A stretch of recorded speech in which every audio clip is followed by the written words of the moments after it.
True spirituality ఎలా ఉండాలంటే గతం అన్న పదం పోయి ఒక అనుభవాన్ని అనుభవించటంలోంచి ప్రజ్ఞని పొందటం, ఆ ప్రజ్ఞతో మరింత మెరుగైన ప్రస్తుతాన్ని సృష్టించుకోవటం. అది ప్రతిసారి చేయటం ఉండదు. ఆ ఆలోచన సంవిధానాన్ని ఎప్పుడైతే మనం ఇన్కార్పొరేట్ చేసుకుంటామో అదే సరైన జీవన విధానం అని మనస్ఫూర్తిగా మనం అంగీకరిస్తాము. క్రమేపీ అది అకృతంగానే ఆచరణాత్మకంగా మలుస్తుంది. అక్కడ ప్రతిపాదించబడిన సత్యం ట్రూ స్పిరిచువాలిటీ అంటే పాస్ట్ని తీసేసి రీఫార్మ్ చేసేసి ప్రజెంట్ కింద మార్చుకుంటాడు. పాస్ట్ని తీసుకుని పాస్ట్ని వదిలేసి దాన్ని ప్రజెంట్ కింద మార్చుకోవటం అంటే ఎలా చేస్తారు చెప్పండి? ప్రతిసారి గతాన్ని తీసుకుని గతాన్ని వదిలేసి గతాన్ని సంస్కరించి ఎట్లా చేస్తారు? జ్ఞానపరమైన అంశాలు చాలా అర్థం చేసుకోవటంతోనే ఆచరణ మొదలవుతుంది. మరింత అర్థం చేసుకోవటంతోనే అకృతంగానే అవి జరుగుతాయి. కానీ దాన్ని ప్రతిరోజు గతాన్ని తీసుకుని గతాన్ని వదిలేసి ఆ గతాన్ని వినాశనం చేసి మళ్ళీ ఆ గతాన్ని మరింత మెరుగైన ప్రస్తుతం కింద సృష్టించడం ఎట్లా సాధ్యమవుతుంది? సో అది మీ ఆలోచన సంవిధానంలో ఇన్కార్పొరేట్ చేసుకోవటం. ఏమని ఇన్కార్పొరేట్ చేసుకోవటం? ఇది ఒక జన్మ కాదు కదా, ఈ ఒక్క జన్మ విషయం కాదు కదా ఆయన చెప్తా ఉంది. శివ చైతన్యం యొక్క విషయం, కొన్ని జన్మల విషయం కాదు కదా చెప్తా ఉంది. జన్మలు మొదలై ఉంటుంది, 1,00,000 జన్మలు అంటే ఇటీవల కాలంలోనే మొదలై ఉంటుంది. సృష్టికి సంబంధించిన విషయం, కానీ సృష్టికి సంబంధించింది కాదు. సృష్టి ఇటీవల కాలంలో మొదలై ఉంటుంది. తనని తాను గుర్తెరిగినప్పటి నుంచి మహిమాన్వితమైన దైవం యొక్క మనస్సుగా పిలువబడుతున్న ఆత్మ చైతన్యం యొక్క విధానం ఇలాగే ఉంటుంది. ఒక అనుభవాన్ని పొందిన అనుభవాన్ని ప్రజ్ఞగా మలుచుకోవటం, ప్రజ్ఞని తీసుకుని అనుభవ జ్ఞానంతో మరింత మెరుగైన ప్రస్తుతాన్ని సృష్టించుకోవటం. ఇది ఒక విధానం. అది ఆచరించేది కాదు. ఈ జన్మకో లేకపోతే ఇంకో జన్మకో కాదు. గతం అన్న పదం లేదు. మనకు అర్థమయ్యేటట్టు చెప్పడం కోసం చెప్పారు ఆయన. There is no word called past. మన కోసం పాస్ట్ వాడినప్పుడు మనకి ఇంకో రకంగా అర్థమవుతుంది. సో అందుకు నేనేం మీకు విన్నవించుకుంటున్నానంటే, నేను మీకేం తెలియజెప్పుకుంటున్నానంటే, ఇది మహాశివుడి యొక్క అద్భుతమైన జీవన విధానం. ఈ జన్మలో ఘటనలో అనేక జన్మల గురించో సృష్టి గురించో కాదు అక్కడ చెప్పబడుతున్నది. సో మహాశివుడు అనంతకాలం అస్తిత్వంలో బాసిల్లే మహాశివుడి యొక్క విధానం ఎలా ఉంటుందంటే, ఒక ఆవిష్కరణని ఆవిష్కరణని అనుభవించి అనుభవ జ్ఞానాన్ని పొంది ఆ అనుభవ జ్ఞానంతో అంతకుముందు తాను సృష్టించుకున్న దానికన్నా మరింత మెరుగైన దాన్ని సృష్టించుకోవటం. అలా అతడు ఎంత శాశ్వతంగా ఉంటాడో అంతగా మహాప్రస్థానంలో ముందుకెళ్తాడు. దీన్ని ఆచరించడం నాకు తెలిసి ప్రతిరోజు పాస్ట్ తీసుకుని పాస్ట్ని వదిలేసి అవన్నీ ఆచరించుకునేది కాదని నేను నమ్ముతున్నా, అర్థం చేసుకునేదాన్ని నేను నమ్ముతున్నా. జయవస్తు. మొట్టమొదట అక్కడ చాలా చాలా మనం నేర్చుకోవాల్సిన అంశం ఏంటంటే, now is the outcome of wisdom. అది నేను డిఫైన్ చేశాను. ఆయన ఇచ్చిన దానికి నిర్వచించా. So now what happens when you change and go back home to the tribe? The tribe is angry at you. You have broken their laws, their agreements, and you're causing problems. The stability of the tribe is shaken by your obvious inability to conform. Well, what usually happens to strong-willed, surviving people is that they go back to the tribe and they compromise. What they do is they take lip service of philosophy back, but they never rattle any cages. They're never going to change so much that they will be ostracized by the tribe. ఇప్పుడు అసలైన సిసలైన ఒక ఆధ్యాత్మిక ఆలయంలోకి ప్రవేశించాం. ఆధ్యాత్మిక ఆలయంలోకి అనేక పాఠ్యాంశాలు ఉపదేశించే పాఠశాలలోకి మనం ప్రవేశించాం. అనేక పాఠాలను ఉపదేశించే పాఠశాలలోకి మనం ప్రవేశించాం, ఒక గురుకులంలోకి ప్రవేశించాం, ఒక వ్యాసాశ్రమంలోకి ప్రవేశించాం. అప్పటికి ప్రవేశించేటప్పటికి ఇతడి మస్తిష్కం నిండా జన్మలలో ఏర్పరచుకున్న అజ్ఞానం, ఈ జన్మలో మరింతగా ఏర్పరచుకున్న అజ్ఞానం, ఈ మేళవింపులతో అతడు పాఠశాలలోకి ప్రవేశించాడు. అక్కడ గురువు తన ప్రాణాన్ని సైతం పణంగా పెట్టి, తన ఆయుష్ క్షీణమయ్యేంత శక్తిని ఖర్చు పెట్టి అతడి మదిలో ఉన్న ఒక్కొక్క అజ్ఞానాన్ని ప్రారదలడానికి ప్రయత్నిస్తాడు. ఉదాహరణకి అతడు అప్పటిదాకా బాహ్యంలో దైవం ఒక స్వరూపంలోనో, ఒక స్వభావంలోనో, ఒక నిర్దిష్టమైన ప్రాంగణంలోనో కొలువై ఉండి మనందరినీ ఒక నియతి ప్రకారం నియంత్రిస్తుంటాడని నమ్ముతూ ఉంటాడు. మంచి చేసిన వాళ్ళకి శుభ ఫలితాలు, చెడు చేసిన వాళ్ళకి దుష్కర్మలకి తదనుగుణ్యమైన శిక్షలు విధిస్తాడని నమ్ముతూ ఉంటారు. కానీ గురువరేణ్యుడు అతడికి నచ్చ చెప్పుకుంటాడు.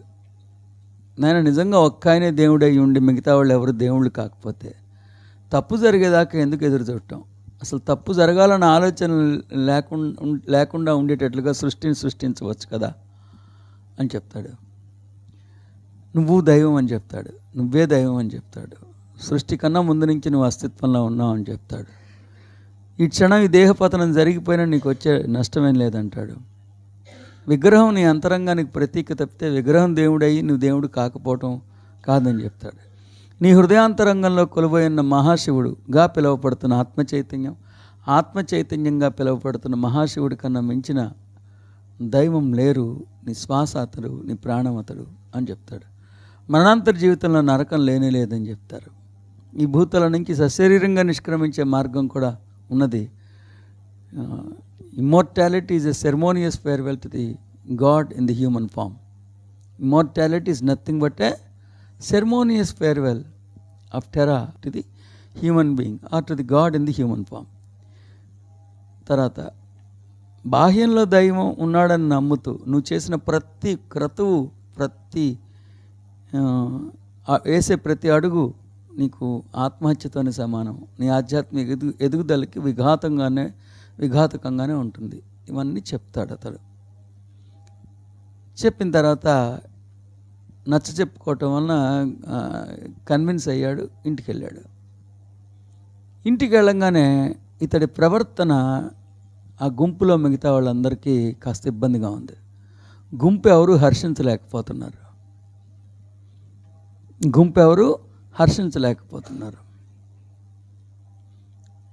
గుంపుకి ఇబ్బందిగా ఉంది ఇతని ప్రవర్తన.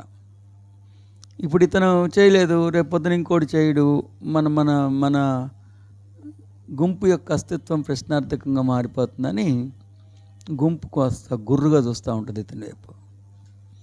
గుంపు ఎప్పుడైతే గుర్రుగా చూసిందో ఇతను నెమ్మదిగా భయపడిపోయి ఆ గుంపుకి కోపం రాకుండా, ఆ గుంపు ఎందుకంటే ఇతన్ని ఆస్ట్రసిజం అంటే బహిష్కరణ చేసేస్తారేమో అని భయపడిపోయాడు. భయపడిపోయి ఇది లిప్ సర్వీస్ కిందే ఉంచాడు, అంటే వాచా పాండిత్యంగానే ఉంచాడు తప్ప ఇంకా ఒక అడుగు కూడా అంతకన్నా ముందుకేలా వాచా పాండిత్యంగానే మిగిలిచేశాడు. ఇతనేం ఆచరణాత్మకంగా మలుచుకోవాలి, అన్ని పాత ధోరణులే చేసేస్తాడు. మారినట్టే మారాడు. గురువుగారి మీద గౌరవం కొద్దీ ఆయన ఒక్కసారి చెప్తే 2 సార్లు చేయాలని చెప్పి మారమంటే మారాడు, మళ్ళీ కూడా మారాడు. 2 సార్లు మారాడు, మళ్ళీ మారి పాతవాళ్ళలాగానే అయిపోయాడు. అది ఇంత కష్టం. ఏది ఒక చెంపన నేచర్, సోల్ ఇవన్నీ ట్రాన్స్ఫర్మేషన్ కోసం అంత నిబద్ధతతో ఉంటే, ఇంకో చెంపన రిలీజియన్, సొసైటీ, ట్రైబ్ మెంటాలిటీ ఇవన్నీ కలిపి అలా చేస్తూ ఉంటాయి. ఇది ఇక్కడ చెప్పబడిన అంశం. ఒకసారి ఆలోచించండి. ఇదేది ఒక ఇండివిజువల్ బీయింగ్ ఎదగటానికి, ఒక వ్యక్తి గురుకులంలోకి ప్రవేశించి గురువు ఉపదేశించిన జ్ఞానానికి అనుగుణ్యంగా తన ఆలోచన సంవిధానాన్ని సంస్కరించుకోవడానికి ఇన్ని తిప్పలు ఉన్నాయి. సమాజానికి భయపడ్డాడు, మతానికి భయపడ్డాడు, కుటుంబానికి భయపడ్డాడు. సత్యం అని తెలిసిన సత్యాన్ని దూరంగా ఉంచేశాడు. అతడు మాత్రం అజ్ఞాన అంధకారంలోనే కొట్టాడుతున్నాడు. ఒక వ్యక్తి మారటానికి, మరి వ్యక్తులందరినీ మార్చడానికి కంకణబద్ధుడై ఉన్నడికి ఎన్ని తిప్పలు ఉంటాయో, ఎన్ని కష్టాలు ఉంటాయో చూడండి. ఒక వ్యక్తిగా మారి ఒక వ్యవస్థని మార్చాలంటే మరి ఎన్ని తిప్పలు ఉంటాయో, ఎన్ని కష్టాలు ఉంటాయో, ఎన్ని ఎదురీతలు ఉంటాయో, దాన్ని బట్టి అతడికి మీరు ఎంతగా అతన్ని అర్థం చేసుకోవాలో, అతడికి ఎంతగా వెన్నుదన్నులు ఉండాలో, అతడికి ఎన్ని కష్టాలు ఉంటాయో ఆలోచించండి. మీరు ఇలాగే మాట్లాడాలి, ఈ మాట మాట్లాడకూడదు, ఈ విమర్శ చేయకూడదు, ఇలా కానీ ఉండుంటే అది వ్యవస్థ అవ్వదు. సో కొన్ని కఠినంగానే ఉంటుంది అది. కాబట్టి ఒక వ్యక్తి మారడానికి ఇన్ని తిప్పలుంటే వ్యక్తులందరినీ మార్చాలన్న వ్యవస్థను నెలకొల్పిన వాడికి ఇంకా ఎక్కువ ఎదురీతలు, ఇంకా ఎక్కువ రాళ్ల దెబ్బలు ఉంటాయని అర్థం చేసుకోండి. జయవస్తు. Next, so what they become is diplomats rather than spiritual beings realized. అప్పుడు ఏమవుతారు వాళ్ళు? డిప్లొమాట్స్ అయిపోతారు. స్పిరిచువల్ బీయింగ్ రియలైజ్డ్, రెండు ఆప్షన్స్ ఉన్నాయి. One is to live a life of realized spiritual being, other is living a life of diplomat. మీ ఇష్టం దాంట్లో. They have a desire but they are weak of body. They cannot move that body into change because its strength into survival is greater than the need for reformation. That is why most people on a spiritual journey never make it past their family, friends, or the world's acceptance. They usually die in miserable heap because it was their hour, and in their hour they couldn't give birth to their soul because it meant ostracism. It meant, as it were, banishment. It meant you are a sinner. You broke the law. You broke the creed of agreement in the tribe. So what they become is diplomats rather than spiritual beings realized. సత్యం ఏంటో తెలుసుకున్నారు. గురువు స్వయాన్ని ఆవిష్కరింపజేశారు. గురువు అతడి మాహాత్యాన్ని, శాశ్వతత్వాన్ని అర్థమయ్యే రీతిలో అతడికి తెలియజెప్పాడు. అతడిలో ఉన్న అసురుడు గురించి తెలియజెప్పాడు. అంత మహిమాన్వితమైన సత్యం తెలియజెప్పిన తర్వాత, బాహ్యంలో దైవం లేడని అర్థమైపోయిన తర్వాత వాళ్ళు ఊరు వెళ్ళాడు.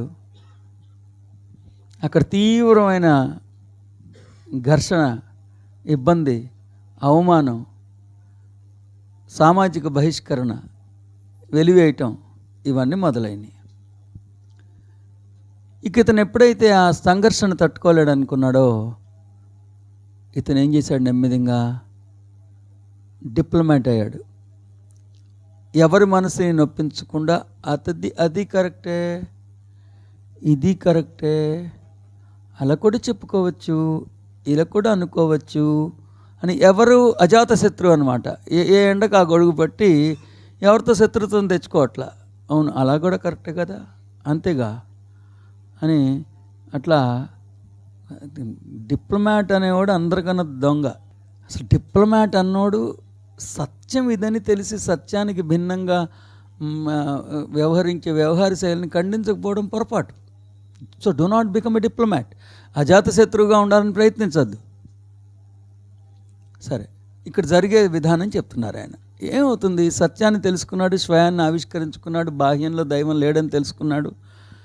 పాపపుణ్యాలు లాంటివి మనిషి చేసుకున్నవి తప్పితే అలాంటివి ఏమీ లేవు. కర్మ సిద్ధాంతం కేవలం అభూత కల్పనే అని తెలుసుకున్నాడు. విగ్రహంలో దేవుడు కాదు, నీవులో ఉన్న దైవానికి విగ్రహం ప్రతీక, ప్రతిమ అని తెలుసుకున్నాడు. ఇంత అద్భుతమైనగా మారిన తర్వాత, ఊరు వెళ్ళిన తర్వాత ఊళ్ళో అన్నీ మొదలైపోయినాయి కష్టాలు ఇవన్నీ. అప్పుడు ఏం చేశాడు వీడు?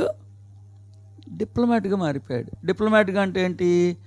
అన్నీ కరెక్టే, ఏది తప్పు కాదు, అలా కూడా అనుకోవచ్చు అని సత్యానికి చెల్లెలు పడిపోతాయి. అప్పుడు ఏమవుద్ది? సత్యానికి చెల్లెలు పడు. అజాత శత్రువులా ఉన్నాడు. కానీ దే హ్యావ్ ఎ డిజైర్. వాళ్ళ గురించి చెప్తుంది, they have a desire but they are weak of body. ఆధ్యాత్మిక ఎదగాలన్న వాంచుంది, సత్యభూయిష్టమైన యోచనలు యోచించాలని వాంచుంది. కానీ వాళ్ళ వ్యక్తిత్వం, మనసు, బుద్ధి, శరీరం సహకరించట్ల. వాళ్ళల్లో ఉన్న భౌతికత, బాడీ అంటే ఏంటి, వాళ్ళల్లో ఉన్న మానవత్వం, వాళ్ళల్లో ఉన్న భౌతికత అంగీకరించట్ల, సహకరించట్ల. వద్దులు మనకెందుకులే అని ఉంటుంది. They cannot move that body into change because the strength into survival is greater than the need for reformation. ఎలాగో అలాగ 4 కాలాల పాటు నేను బతికితే చాలు అనుకుంటా ఉంది, కానీ ఆ మానవత్వం నేను బతకటం ఇంపార్టెంట్ కాదు, నాకు మారటం ఇంపార్టెంట్, సంస్కరించుకోవటం ఇంపార్టెంట్ అని అనుకోవట్లా. అది it's a war between survival and reformation. ఏంటి, ఎలాగో అలాగా 4 కాలాల పాటు బతికితే చాలు ఈ శరీరం అనే లక్ష్యమే ఉంది తప్పితే బతకటం ఎందుకు? అనేక జన్మల్లో ఏర్పరచుకున్న అజ్ఞానాన్ని నేను సంస్కరించుకోకుండా ఇలాగే బతికినా ఒకటే బతకకపోయినా ఒకటే అన్న ధోరణి రావట్లా. It's a war between survival and reformation. It's a war between diplomat and realized spiritual being. అదే ప్రాబ్లం. చాలామంది తట్టుకోలేరు, అక్కడికి వచ్చేటప్పటికి మారిపోతారు. ఇక్కడ చూడండి, that is why most people on a spiritual journey never make it past their family, friends or the world's acceptance. అదొకసారి రాసుకోరా. దట్ ఈస్ వై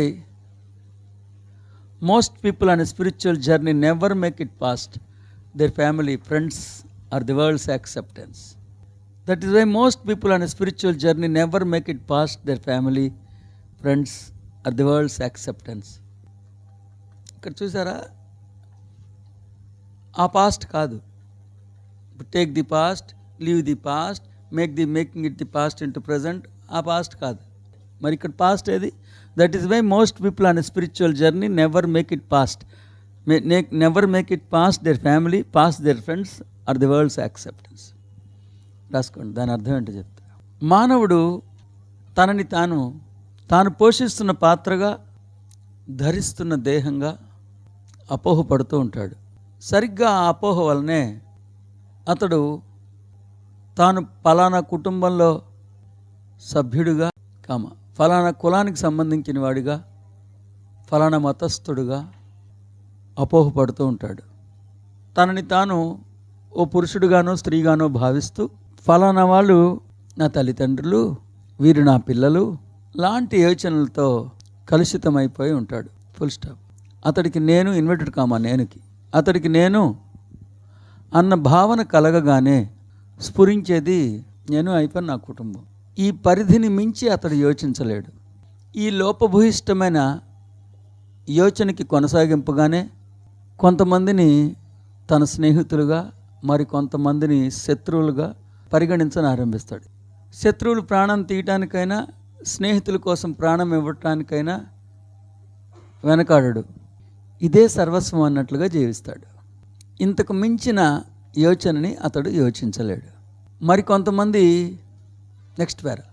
మరికొంతమంది నలుగురితో పాటు నారాయణ. సమాజం ఒప్పుకున్నదే ఆచరించడానికి వీళ్ళు మొగ్గు చూపుతారు. సత్యాన్ని సమాధి చేసి సమాజం గుర్తింపు కోసం పరితపిస్తూ ఉంటారు. సమాజంలో సన్మానం కోసం తనలోని మహాశివుణ్ణి 1,00,000 సార్లు హతమార్చడానికి కూడా వెనకాడరు. మంచి పేరు కోసం ఎంత చెడ్డగా ఉండడానికైనా ఇష్టపడతారు. కీర్తికాంక్ష, సమాజం యొక్క గుర్తింపు, అంగీకారం మొదలైనవే వీరికి ప్రధానం. సత్యమా సమాజమా, ఈ రెండింటి నడుమ ఎంచుకోవాల్సి వస్తే వీరు సత్యాన్ని కాలరాసి, నేలరాసి సమాజం వైపు అడుగులు వేస్తారు. నెక్స్ట్ పేరా. ఇలాంటి దుర్గంధభూయిష్టమైన పశుపోకడులతో మంద మనస్తత్వం కలిగి మంచితనం అనే ముసుగేసుకుని గురువరేణ్యుడి వద్దకి ప్రవేశిస్తారు. చూపులకు అందం, లోపల దుర్గంధం అన్న చందంగా వీరి వైన ఉంటుంది. నెక్స్ట్ పేరా. సరిగ్గా అప్పుడే గురువరేణ్యుడు వేదతుల్యమైన సుజ్ఞానాన్ని శబ్దబ్రహ్మములో పొందుపరిచి మంత్రాత్మకంగా ఉద్బోధించనారంభిస్తారు. 3 కోట్స్ పెట్టి కింద రాసుకోండి. కోట్స్. నీవు మనిషివి కాదు, మహిమాన్వితమైన ఓంకారీశ్వరుడివి, కాంతిపుంజానివి. నిజానికి నీ కుటుంబ సభ్యులందరూ నీ సహదేవుళ్ళే, సహస్వర్గవాసులే. నా బంధురు నా మిత్రు. నీకెవరు శత్రువు లేరు, మిత్రువు లేరు, బంధువులు లేరు. నేను నేను నేను అని నేను ఇన్వర్ట్ కామ పెట్టాడు. నేను అని ఏ నేనునైతే నీవు నేను అనుకుంటున్నావో ఆ నేను నీవు కాదు సుమా.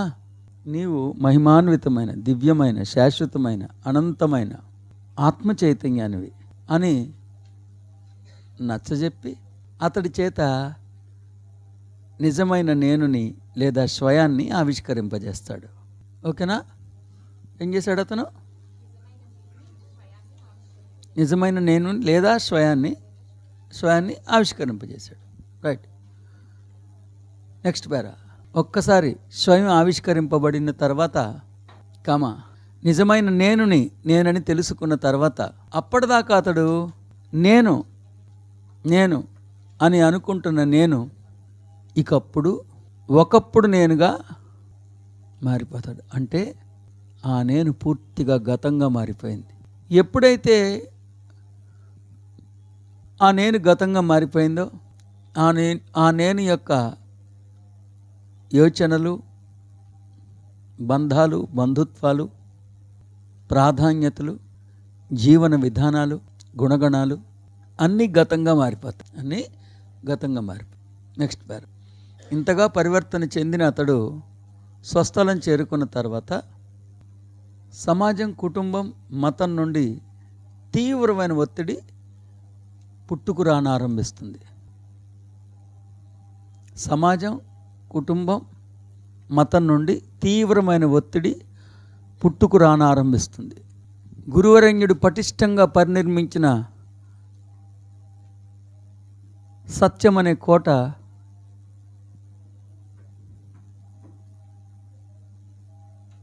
బీటులు వారనారంభిస్తుంది. ఈ ఒత్తిడికి తట్టుకోలేక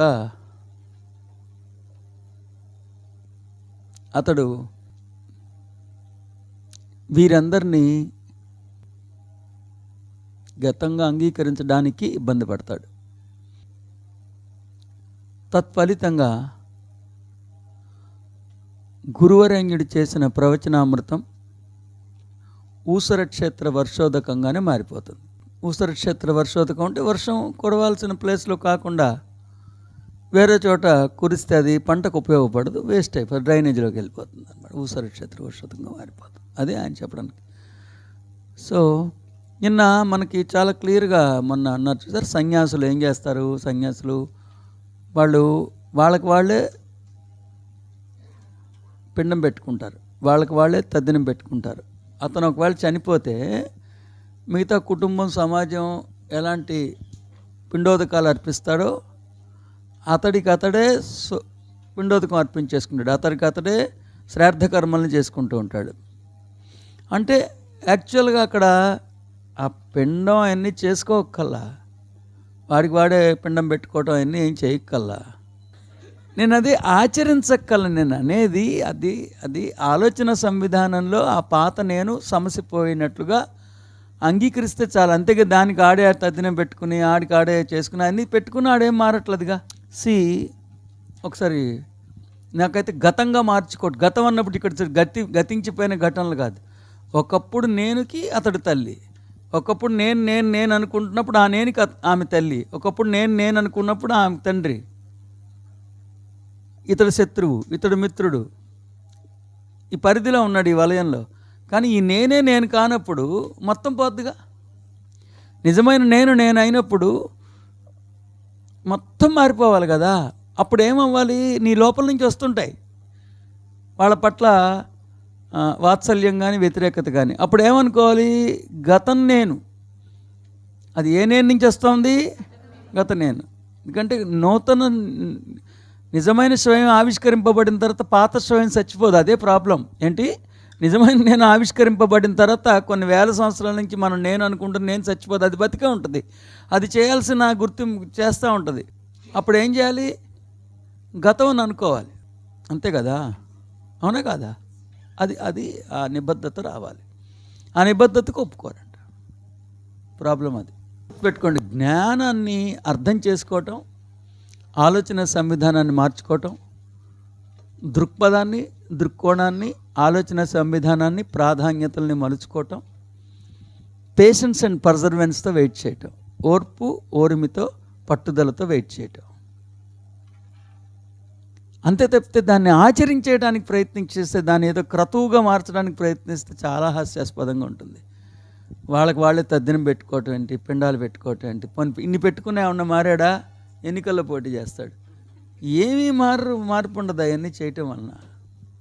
ఎప్పుడు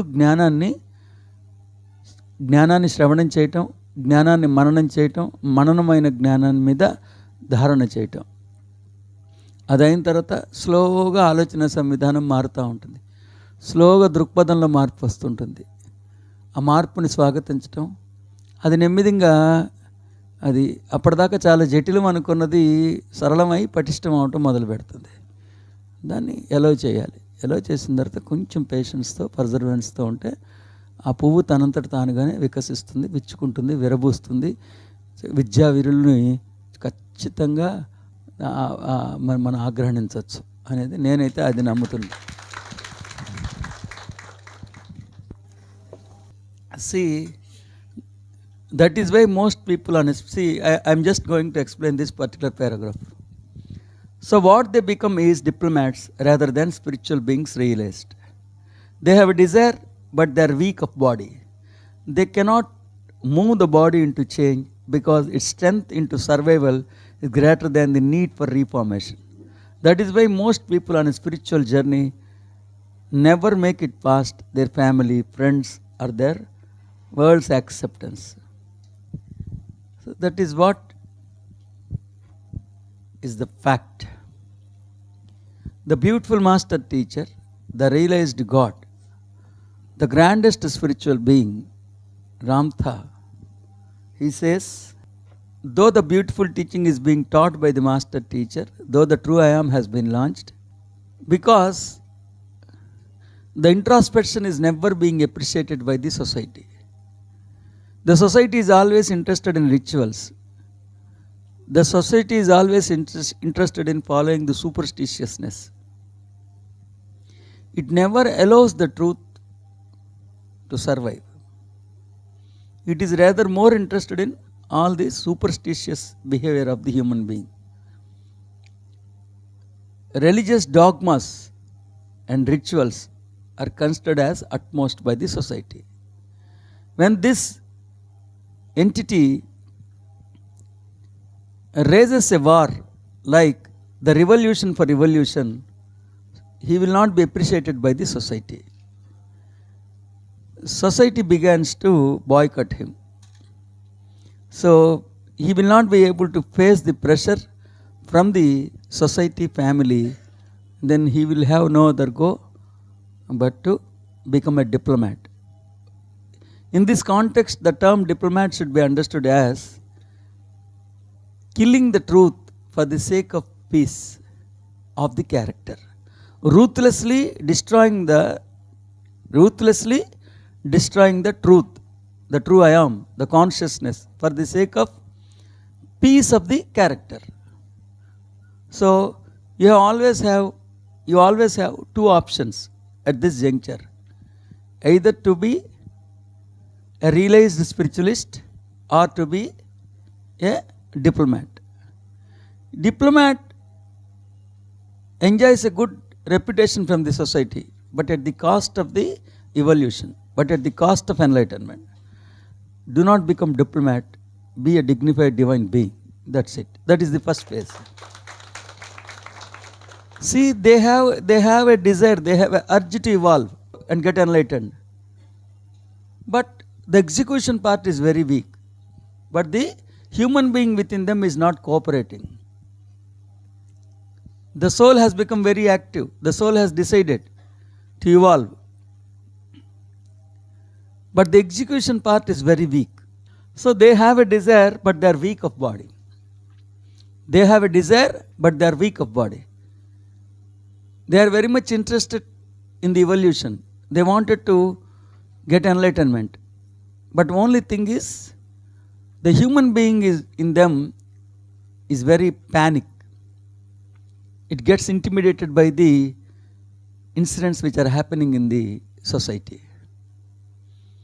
So the execution department is very weak.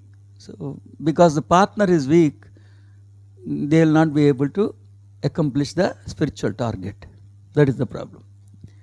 They cannot move that body into change because its strength into survival is greater than the need for reformation. So you have two options: need for reformation and strength of the survival. The more and more you want to enjoy a peaceful life and get a reputation from the society, the reformation will be at the cost. If you truly want to be reformed, see, I tell you, the society which hates you, initially, when you are sufficiently reformed, they will adore you, that day will come. So, the society will ultimately appreciate you, but right now, it hates you. Okay, na? So, what is needed is you give utmost priority to reformation rather than the survival of your character, survival of your embodiment. What happens if you die? Anyhow, you are going to die after a few days. Utmost worst is they are going to kill you, they are going to attack you, they are going to perish your embodiment. Then what happens? Nothing happens. Anyhow, you are going to die one fine morning. So if you are dying for the sake of truth, you become Jesus Christ.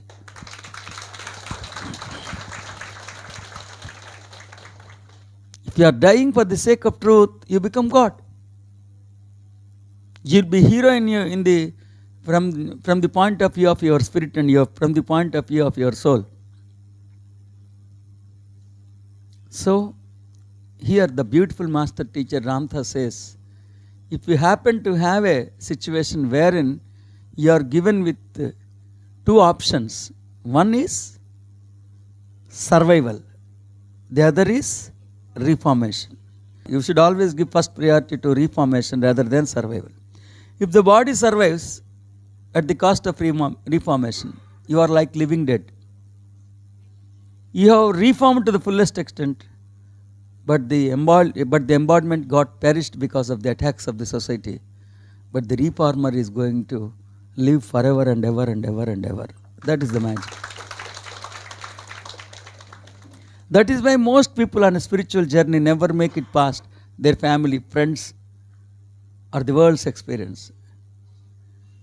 See, when the true I am has not been launched, when a human being is considering himself as an embodiment, as the character, he will also consider only those family members as my family members, those friends as my friends, and enemies as my enemies.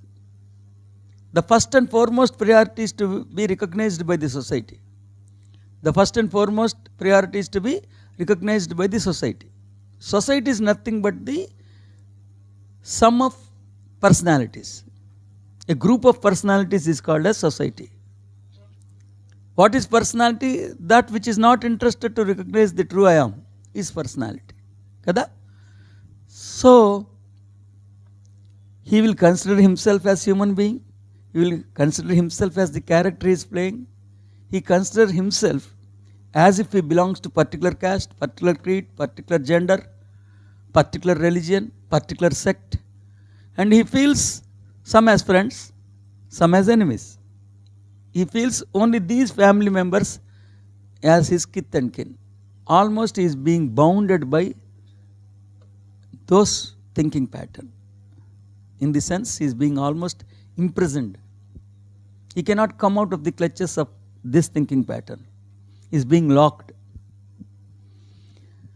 Yes, at this juncture, a guru happens in his life, and guru, with his beautiful teachings, began to convince him. One fine day he gets convinced, and the true I am has been launched. Once the true I am has been launched, the earlier I am becomes past. It is still there. It is still going to affect you, but it should be considered as past. Once the true I am has been launched, once you have begun to consider the old I am as the past I am, then you are on. Your enlightenment begins. with a rapid speed. Enlightenment is going to happen day by day, bit by bit, pin by daily you are going to progress. But because of the pressure from the society, he will not be able to call, he will not be able to consider the earlier I am as past, the earlier priorities as past, the earlier relationships as past. Then he is riddled in the humanity and everything is gone. That is why when once the true I am has been launched, the old I am should be considered as past I am. When once the old I am is considered as past I am, the relationships, the priorities, the thinking pattern, the dimension, everything is considered as a past. That's it. Okay? అదే కదా నేను ఎప్పుడు చెప్తాను ఆ గ్రంథాన్ని, ఈ జన్మంతా మిగిసిపోయిన తర్వాత మరికొన్ని జన్మలు కూడా నేను ముందుకెళ్ళి దీన్ని వెనక్కి చేశా వ్యూహాత్మకంగా. ఇక్కడి నుంచి వెనక్కి వెళ్ళే బదులు చాలా వ్యూహాత్మకంగా ఇక్కడి నుంచి ముందుకు తీసుకెళ్ళి దీన్ని చూడమన్నా. ఇక్కడి నుంచి వెనక్కి తిరిగి చూస్తాము గత జన్మలు. నేను అలా చెప్పలా, ఈ జన్మల నుంచి ముందుకెళ్ళి అప్పుడు ఈ జన్మను చూడమన్నా. ఈ జన్మంతా ముగిసిపోయిన తర్వాత మరికొన్ని జన్మలు కూడా సఫలీకృతంగా గడిచిపోయిన తర్వాత ఒకవేళ అప్పుడు ఈ జన్మ యొక్క ప్రస్తావన వస్తే, ఒకవేళ అప్పుడు ఈ జన్మని మీరు తరచి చూస్తే, ఇప్పుడు నేను అని అనుకుంటున్న నేను ఇకప్పుడు నేనుగా గుర్తింపబడటానికి కూడా అవకాశం ఉండదు. నావి అనుకుంటున్న ఈ లక్షణాలు ఇకప్పుడు నావిగా అనుకోవటానికి కూడా అవకాశం లేదు. ఇప్పుడు నేను అనుకుంటున్న ఈ నావి అనుకుంటున్న ఈ లక్షణాలు ఇకప్పుడు గతంగా మారిపోతాయి. ఇక్కడే జీవిస్తూ ఉండగానే ఈ నేనుని ఈ నావిని గతంగా పరిగణించగలిగితే అతడు జీవించి ఉండగానే మానవత్వం నుండి ముక్తి పొందుతాడు. అదే జీవన్ముక్తి అనేది చెప్పడం జరిగింది. ఇదంతా మానసికంగా జరిగితే చాలు. ఎప్పుడైనా గుర్తుపెట్టుకోండి, ఇది సైద్ధాంతికపరమైన జ్ఞానం. ఎందుకంటే ఇదొక ట్రూత్, ఇదొక నిగూఢమైన సత్యం, ఇదొక నిగూఢమైన జ్ఞానం. ఈ జ్ఞానాన్ని చక్కగా స్వాగతించటం, మన దృక్కోణాలోచన సంవిధానాన్ని, యాటిట్యూడ్ ప్రిన్స్, మన డైమెన్షన్ని మార్చుకోవటం స్లోగా క్రమేపీ జరగాల్సిన పరిణితి అది. ఓ 10 ఏళ్ళలో 15 ఏళ్ళలో బిట్ బై బిట్ ఒక్కొక్కటి కన్స్ట్రక్షన్ జరుగుతుంది. దీన్ని ఏదో ఆచరించేద్దాం, తొందరపడిపోయి ఎగ్జిక్యూట్ చేయటం కుదరదు. It should be a happening, not doing. ఏంటి? The maturity should be a happening, it should not be doing. అదొక క్రతువు వలన కర్మ వలన పరిణితి రాదు. జ్ఞానం అనే సుగంధం నుంచి చాలా కాలం గడిచిపోయిన తర్వాత నెమ్మదిగా సుగంధాలు బయటకు వస్తాయి. అది శుభం, జయవస్తు. అలాంటి వాళ్ళు ఏమవుతారంటే they usually die in miserable heap because it was their hour, and in their hour they couldn't give birth to their soul because it meant ostracism. వాళ్ళు చనిపోయేటప్పుడు ఇదంతా చెత్త అంతా పోగేసుకుని పైకి తీసుకెళ్తారంట. ఎందుకు? వదిలించుకోవాల్సినవి అన్నీ వదిలించుకోకుండా తగిలించుకొని మరీ పైకి వెళ్ళారు. అది ప్రాబ్లం. వాళ్ళకి స్వయాన్ని ఆవిష్కరించుకుని గతాన్ని ముండనం చేసుకోగలిగే అవకాశం వచ్చినప్పటికీ వాళ్ళు సద్వినియోగం చేసుకోలేదు. సత్య గడియల్ని సమాజం కోసం వదిలేశారు.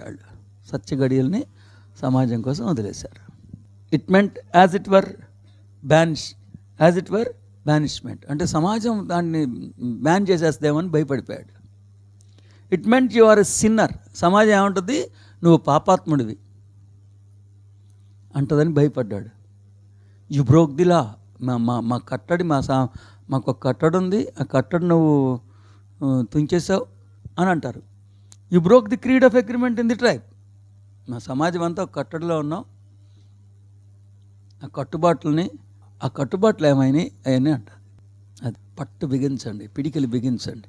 ఇన్ని జన్మల నుంచి రాని అవకాశం ఈ జన్మలో మనకు వచ్చింది. ఇన్ని జన్మల నుంచి స్వయం ఎదురు చూస్తూ ఉంది. ఇన్ని జన్మల నుంచి రాలా స్వయాన్ని ఆవిష్కరించుకోవటానికి. Now not too many people I should tell you are of such a will, such a spiritual will that they can override the power of genetic agreement and the spiritual journey that can be that you dedicate your whole life to trying to get the strength to move your soul. and you may never do it all of your life. But you could say, in my life, I pursued the spiritual life. But when I understood what the spiritual life is really meant, I did not have the strength, nor did I have the courage to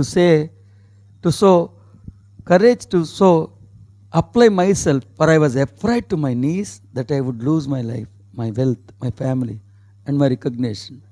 So, then the soul vacates the body, and we get to review the light. So చాలా అరుదుగా ఉంటారంట.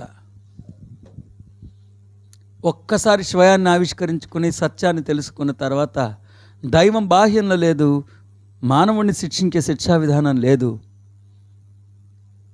కేవలం సుజ్ఞానంతోనే మన ఆధ్యాత్మిక లక్ష్యం నేర్చుకోవటం సుసాధ్యమని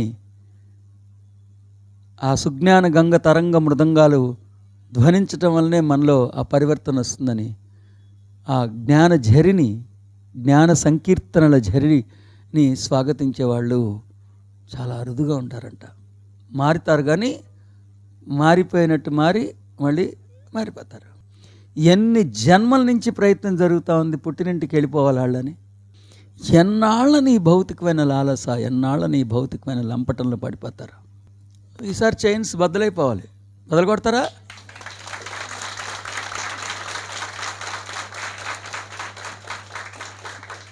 So now not too many people, I should tell you, are such a will, such a spiritual will, that they can override the power of genetic agreement. నాడీగతంగా రక్తగతంగా ఏర్పడిన బంధాన్ని, బాంధవ్యాన్ని, సమాజాన్ని, మతాన్ని, దేశాన్ని, ప్రపంచాన్ని, అవసరమైతే ఎవరినైనా దానిలోంచి ఏర్పడిన దాన్ని మొత్తాన్ని పక్కన పెట్టి అడుగు ముందుకేయగలిగే ధీరులు, సుధీరులు, శ్రీమంతులు ఎక్కడో ఒక్కడుంటాడు అంతే. Now not too many people, I should tell you, are of such a will, such a spiritual will, that they can override the power of genetic agreement. అవసరమైతే సమాజాన్ని, కుటుంబాన్ని, మతాన్ని, యావత్ ప్రపంచాన్ని ఎదిరించి సత్యం కోసం నిలబడే ధీరులు, సుధీరులు, శ్రీమంతులు అరుదుగా ఉంటారు. ఆ అరుదైన వాళ్ళలో నువ్వు ఉంటావా? Right. And the spiritual journey then can be that you dedicate your whole life to trying to get the strength to move your soul. జన్మంతా అవసరమైతే బలాన్ని పుంజుకుని ఆత్మచైతన్యాన్ని ఆవిష్కరించుకున్న ఆత్మచైతన్యాన్ని అభివ్యక్తీకరించుకుని తదనుగుణ్యంగా జీవించడానికి జన్మంతా ఆ పటుత్వం, పటిష్టత్వం కోసం ప్రయత్నిస్తూ ఉండొచ్చు. కానీ and you may never do it all of your life, but you could say, కానీ మీరు చేయకుండా ఏమంటారు? In my life I pursued the spiritual life, but when I understood what the spiritual life meant, I did not have the strength, nor did I have the courage to apply myself, for I was afraid of knees that I would lose my life, my wealth, my family, and my recognition. నేను చేశాను sir, నాకు జీవితాంతం సరైన ఆధ్యాత్మికత కోసం నేను ఎదురు చూశాను, కానీ సరైన ఆధ్యాత్మికత నాకు అందుబాటులోకి వచ్చేటప్పటికి నాకు దమ్ము సరిపోలా, నా డబ్బంతా పోద్దేమని అనుకున్నాను, నాకు సమాజంలో ఉన్న గుర్తింపు పోద్దేమని అనుకున్నాను, కాబట్టి నేను లొంగిపోయాను. అప్పుడు ఏమవుతుంది? So then the soul vacates the body and we get to review the light.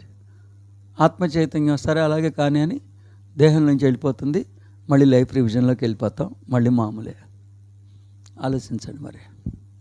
So ఎన్ని వేల సంవత్సరాల తర్వాత అయినా మీరు స్వయాన్ని ఆవిష్కరించుకోకుండా మీ పుట్టినింటికి వెళ్ళలేరు. తోపుమని గుండాగానే వెళ్ళిపోద్ది. అది నీకైనా నాకైనా ఇక్కడి నుంచి వెళ్ళిపోవటం అనేది తథ్యం. ఇక్కడ ఉండంగానే మారాల్సిందే. ఇక్కడ ఉండంగా మారుతున్నప్పుడు సమాజం మిమ్మల్ని మెచ్చుకోదు, ఈ వ్యవస్థలన్నీ తిరగబడతాయి. కేవలం సమాజం గుర్తింపు కోసం మీరు సత్యాన్ని హతమార్చి జీవిస్తారా, సత్యం కోసం జీవిస్తారా అన్నది మీరు నిర్ణయించుకోండి. సత్యం కోసం జీవించడం ఆరంభించినప్పుడు కాస్త ఇబ్బందులు వస్తాయి, వాటిని నిలదొక్కుంటే అన్నీ సర్దుకుంటాయి, చక్కగా మీరు పుట్టినింటికి వెళ్ళిపోవచ్చు. అది ఈ 2 పారాగ్రాఫ్స్లో తండ్రి చెప్తున్నది. జయోస్తు. Mind set reformation for the sake of future generations అంటే నువ్వు మానవుడిగా ఉన్నప్పుడు నీ ఆలోచన సంవిధానాన్ని మార్చుకోగలిగితే, నీ దృక్కోణాన్ని ఆలోచన సంవిధానాన్ని ప్రాధాన్యతల్ని మార్చుకోగలిగితే, నేను మానవుడిని అన్న దృక్పథం తీసి అహం బ్రహ్మాస్మి అన్న దృక్పథాన్ని నెలకొల్పుకోగలిగితే, నాతో పాటు జీవిస్తున్న వాళ్ళందరూ పాపాత్ములే అన్న దృక్కోణాన్ని తీసి తత్వమర్షి అన్న దృక్కోణాన్ని పెట్టుకోగలిగితే, అద్వైతాన్ని ఆలోచన సంవిధానంగా మలుచుకోగలిగితే, ఆధ్యాత్మిక జ్ఞాన సముపార్జనే ప్రథమ ప్రాధాన్యతగా మలుచుకోగలిగితే, ఇప్పుడు నీలో వచ్చిన ఈ పరివర్తన నీ తదుపరి జన్మలని, మరణాంతర జన్మని కూడా పూర్తిగా సమూలంగా మార్చేస్తుంది. తదుపరి జన్మలంటే మళ్ళీ మానవుడిగానే రావాల్సిన అవసరంలా, మనం పుట్టినింటికి వెళ్ళేదాకా జన్మలే.